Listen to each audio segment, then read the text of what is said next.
ആകാശത്ത് നിന്ന് താഴേക്ക് വീഴുന്ന വെളുത്ത വെളിച്ചം നക്ഷത്രങ്ങളാണെന്ന് തെറ്റിദ്ധരിച്ച ഒരു ഗാസയിലെ ബാലന്റെ കൺമുന്നിൽ നിമിഷങ്ങൾക്കുള്ളിൽ ആ പ്രകാശം ഒരു നഗരത്തെ വിഴുങ്ങുന്ന തീജ്വാലയായി മാറുന്നിടത്താണ് ഈ കഥ തുടങ്ങുന്നത്.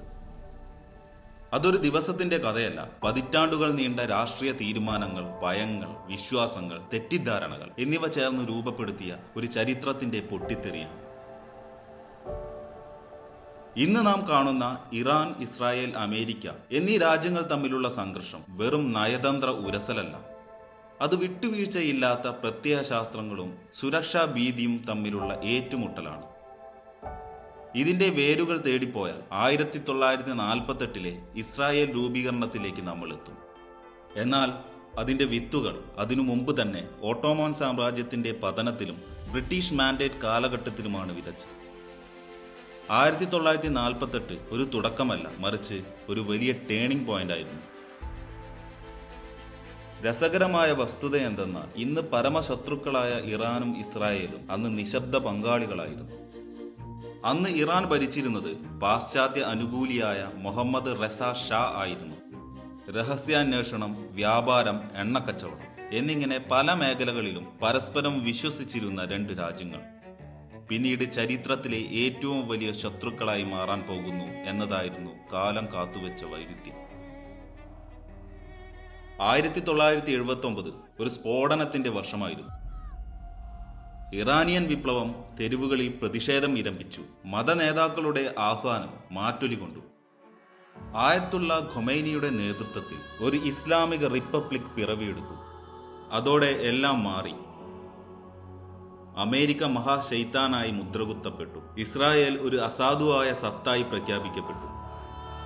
ഇതൊരു രാഷ്ട്രീയ മാറ്റം മാത്രമായിരുന്നില്ല, മറിച്ച് പ്രത്യയശാസ്ത്രം തന്നെ ജനതയുടെ സത്വമായി മാറിയ ഒരു മാനസിക വിപ്ലവമായിരുന്നു.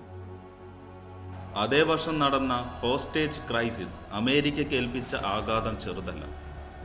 ടെഹ്റാനിലെ അമേരിക്കൻ എംബസിയിലെ 52 പേർ 444 ദിവസം ബന്ദികളാക്കപ്പെട്ടു.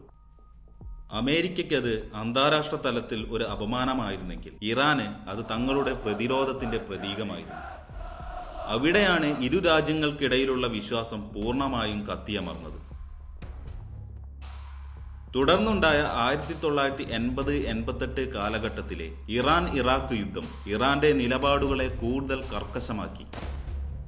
രാസയുദ്ധങ്ങളും കിടങ്ങുയുദ്ധങ്ങളും നിറഞ്ഞ ആ ക്രൂരമായ പോരാട്ടത്തിൽ അമേരിക്ക ഇറാഖിനെ നിശബ്ദമായി പിന്തുണച്ചപ്പോൾ ഇറാൻ ലോകത്തിനു മുന്നിൽ ഒറ്റപ്പെട്ടു. സ്വയം പ്രതിരോധം മാത്രം വിശ്വസിക്കണം എന്ന പാഠം ഈ യുദ്ധം ഇറാനെ പഠിപ്പിച്ചു. അതാണ് പിൽക്കാലത്ത് അവരുടെ ആണവ മോഹങ്ങളുടെ സൈക്കോളജിക്കൽ റൂട്ടായി മാറിയത്. 1990-കളിൽ ഇറാൻ തന്റെ നിഴൽ ശൃംഖലകൾ വഴി ഇസ്രായേലിന് ഭീഷണിയായി. ഹിസ്ബുള്ള പോലുള്ള സംഘടനകളെ ശക്തിപ്പെടുത്തി. നേരിട്ട് ആക്രമിക്കാതെ സമ്മർദ്ദം ചെലുത്തുന്ന ഈ പുതിയ യുദ്ധമുറ ഇസ്രായേലിന് ഒരു നിലനിൽപ്പിന്റെ ഭീഷണിയായി മാറി. 2002 നെതാൻസിലെയും അരക്കിലെയും രഹസ്യ ആണവ കേന്ദ്രങ്ങൾ പുറത്തുവന്നതോടെ ലോകം ഞെട്ടിത്തരിച്ചു. ശാസ്ത്രീയമായി പറഞ്ഞാൽ യുറേനിയം 235ന്റെ എൻഡീച്ച്മെന്റ് 3 മുതൽ 5% അത് സിവിൽ ആവശ്യങ്ങൾക്കാണ്. എന്നാൽ അത് 90% കടന്നാൽ അതൊരു അണുബോംബാണ്. ഇറാൻ ഇത് സമാധാനപരമാണെന്ന് അവകാശപ്പെട്ടെങ്കിലും ലോകം അവിടെ ഒരു ഒളിഞ്ഞിരിക്കുന്ന വിപത്താണ് ദർശിച്ചത്. 2000ന്റെ തുടക്കത്തിൽ ലോകം ഒരു പുതിയ തരം യുദ്ധമുറയ്ക്ക് സാക്ഷ്യം വഹിച്ചു. തോക്കുകൾക്കും മിസൈലുകൾക്കും പകരം കോഡുകൾ ആയുധമായ ഒരു നിശബ്ദ പോരാട്ടം. സ്റ്റക്സ്നെറ്റ് എന്ന ഡിജിറ്റൽ ബോംബ് ഇറാന്റെ ആണവ കേന്ദ്രങ്ങളെ ലക്ഷ്യം വെച്ചു. നെതാൻസിലെ സെൻട്രിഫ്യൂജുകളുടെ വേഗത 1000 ഹെഡ്സിൽ നിന്ന് 1410 ഹെഡ്സിലേക്ക് സ്വാഭാവികമായി മാറിയപ്പോൾ ആ യന്ത്രങ്ങൾ തകർന്നു വീണു. ഒരു സോഫ്റ്റ്വെയർ ആദ്യമായി ഒരു ഭൗതിക ആയുധമായി മാറിയ നിമിഷമായിരുന്നു അത്. എന്നാൽ 2015 കരാറുകളുടെയും നയതന്ത്രത്തിന്റെയും ലോകത്തേക്ക് ഇറാൻ ഒരു മടങ്ങിവരവ് നടത്തി. Joint comprehensive plan of action നിലവിൽ വന്നതോടെ ഇറാൻ തന്റെ ആണവ സ്വപ്നങ്ങൾക്ക് താൽക്കാലികമായി കടിഞ്ഞാണിട്ടു. യുറേനിയം എൻഡീച്ച്മെന്റ് 3.67% കുറഞ്ഞു. ഉപരോധങ്ങൾ നീങ്ങി. ടെഹ്റാനിലെ തെരുവുകളിൽ യുവാക്കൾ ആഘോഷിച്ചു. ഒരു സാധാരണ ജീവിതം എന്ന സ്വപ്നം ദൂരമല്ലെന്ന് അവർ കരുതി. പക്ഷേ ആ സമാധാനം ഒരു നേർത്ത നൂലിലായിരുന്നു കിട്ടിയിരുന്നത്. വാഷിംഗ്ടണിലെ സംശയങ്ങളും ടെൽ അവീവിലെ അവിശ്വാസവും ആ കരാറിന്റെ ആയുസ് കുറച്ചുകൊണ്ടിരുന്നു. 2018 ഡൊണാൾഡ് ട്രംപ് ആ കരാറിൽ നിന്ന് പിന്മാറിയപ്പോൾ തകർന്നത് ഒരു നയതന്ത്ര തീരുമാനം മാത്രമല്ല, വർഷങ്ങൾ നീണ്ട വിശ്വാസമായിരുന്നു. മാക്സിമം പ്രഷർ ക്യാമ്പയിൻ എന്ന ആയുധം ഇറാന്റെ സാമ്പത്തിക നട്ടെല്ലൊടിച്ചു. സ്വിഫ്റ്റ് ബാങ്കിംഗ് സംവിധാനം തടയപ്പെട്ടു. എണ്ണ കയറ്റുമതി കുത്തനെ ഇടിഞ്ഞു. 2015 ഡോളറിന് 32,000 റിയാൽ ആയിരുന്നത് 2019 1.5 ലക്ഷം കടന്നു. ഇത് കേവലം അക്കങ്ങളുടെ കളി മാത്രമായിരുന്നില്ല, സാധാരണക്കാരന്റെ ജീവിതത്തെ ബാധിക്കുന്ന നോവായി മാറി. ബാങ്കിംഗ് നിയന്ത്രണങ്ങൾ കാരണം ഇൻസുലിനും ക്യാൻസർ മരുന്നുകളും ഇറക്കുമതി ചെയ്യാൻ കഴിയാതെ വന്നതോടെ ആയിരക്കണക്കിന് രോഗികൾ ദുരിതത്തിലായി. മരുന്നു ഷെൽഫുകൾക്ക് മുന്നിൽ പകച്ചു നിൽക്കുന്ന അമ്മയുടെ കണ്ണുകളിൽ രാഷ്ട്രീയമില്ലായിരുന്നു, വെറും ഭയം മാത്രമായിരുന്നു. സാമ്പത്തികമായി ഞെരുക്കപ്പെട്ട ഇറാൻ തന്റെ ആണവ പദ്ധതികൾ വീണ്ടും വേഗത്തിലാക്കി.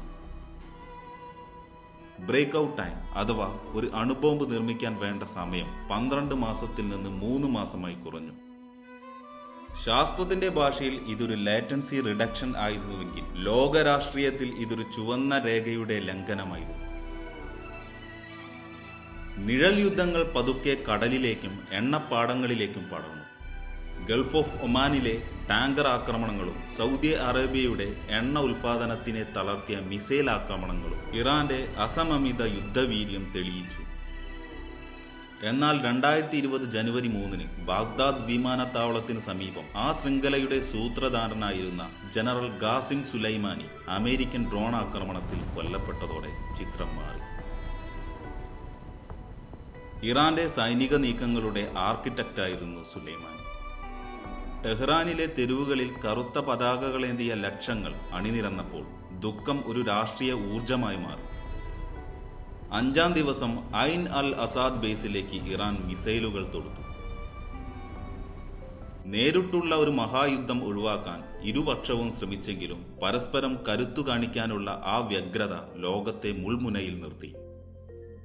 ആ സംഘർഷഭരിതമായ ദിനങ്ങൾക്കിടയിൽ ലോകത്തെ നടുക്കിയ ഒരു ദുരന്തം കൂടി സംഭവിച്ചു. ഉക്രൈനിയൻ ഫ്ലൈറ്റ് PS-752 2020 ജനുവരി 8 തങ്ങളുടെ ആകാശത്തേക്ക് വന്ന മിസൈൽ ശത്രുവിൻ്റേതാണെന്ന തെറ്റിദ്ധാരണയിൽ ഇറാൻ വെടിവെച്ചിട്ടപ്പോൾ പൊലിഞ്ഞത് 176 നിരപരാധികളുടെ ജീവനായിരുന്നു. ആദ്യം നിഷേധിച്ചെങ്കിലും പിന്നീട് സത്യം സമ്മതിക്കേണ്ടി വന്ന ഇറാന്റെ ഭരണകൂടത്തിന് നേരെ ജനങ്ങൾ തെരുവിലിറങ്ങി. പുറത്തുള്ള ശത്രുവിനെ നേരിടുമ്പോൾ തന്നെ സ്വന്തം ഉത്തരവാദിത്തങ്ങളിൽ വന്ന പിഴവ് ജനങ്ങൾക്കിടയിൽ വലിയൊരു ധാർമ്മിക വിള്ളലുണ്ടാക്കി. തുടർന്നുള്ള 2021 മുതൽ 25 വരെയുള്ള വർഷങ്ങൾ ഒരു സ്ലോ ബേണിംഗ് ഫ്യൂസ് പോലെയായിരുന്നു. സിറിയയിൽ ഇസ്രായേൽ നടത്തിയ ആഴ്ചതോറുമുള്ള വ്യോമാക്രമണങ്ങളും ഇറാഖിലെ മിലീഷ്യ ഗ്രൂപ്പുകൾ അമേരിക്കൻ സൈന്യത്തിന് നേരെ നടത്തിയ റോക്കറ്റ് ആക്രമണങ്ങളും മേഖലയെ എപ്പോഴും യുദ്ധത്തിന്റെ വക്കിൽ നിർത്തി. കമ്പാനിയൻ ബിറ്റ്വീൻ വാർ എന്ന ഇസ്രായേൽ നയം ഇറാനിയൻ ആയുധ നീക്കങ്ങളെ തടയാൻ ലക്ഷ്യമിട്ടുള്ളതായിരുന്നു. ഓരോ തവണ ആക്രമണം നടത്തുമ്പോഴും തിരിച്ചടിയുടെയും പ്രതികാരത്തിന്റെയും ഒരു ചക്രം അവിടെ ആവർത്തിക്കപ്പെട്ടുകൊണ്ടിരുന്നു. ഗാസയിൽ 2021 23 പൊട്ടിപ്പുറപ്പെട്ട സംഘർഷങ്ങൾ ഈ വിള്ളലുകൾ വർദ്ധിപ്പിച്ചു. ഹമാസിന്റെ റോക്കറ്റുകളും ഇസ്രായേലിന്റെ വ്യോമാക്രമണങ്ങളും സൃഷ്ടിച്ച നാശനഷ്ടങ്ങൾ മേഖലയെ കൂടുതൽ ധ്രുവീകരിച്ചു.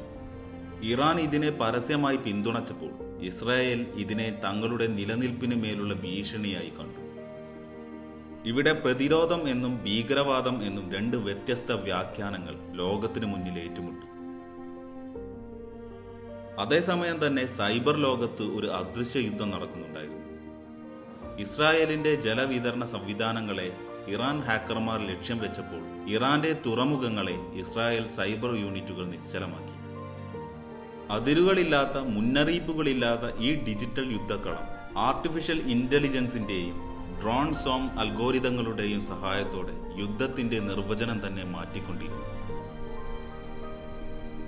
വിയന്നയിൽ 2021 മുതൽ 23 വരെ നടന്ന ആണവ ചർച്ചകൾ ഒരുപക്ഷെ ഏറ്റവും നിശബ്ദമായ യുദ്ധക്കളമായിരുന്നു.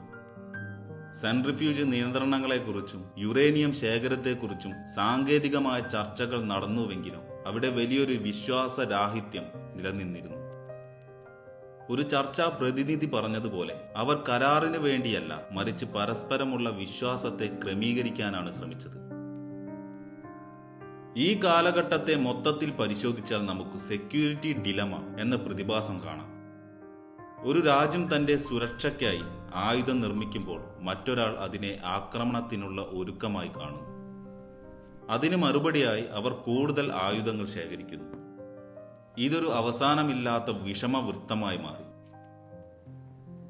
പലരും ഇതിനെ മതങ്ങൾ തമ്മിലുള്ള പോരാട്ടമായി കാണാൻ ആഗ്രഹിക്കുന്നുണ്ടെങ്കിലും യഥാർത്ഥത്തിൽ ഇത് അതിജീവനത്തിനായുള്ള രാഷ്ട്രീയ ഗണിതമാണ്. മതം അവിടെ ജനങ്ങളെ സംഘടിപ്പിക്കാനുള്ള ഒരു ഉപകരണം മാത്രമായിരുന്നു. തീരുമാനങ്ങൾ എടുക്കുന്ന കേന്ദ്രത്തിൽ നിലനിന്നിരുന്നത് റിയലിസം അഥവാ പരുക്കൻ രാഷ്ട്രീയ യാഥാർത്ഥ്യങ്ങൾ മാത്രമായിരുന്നു.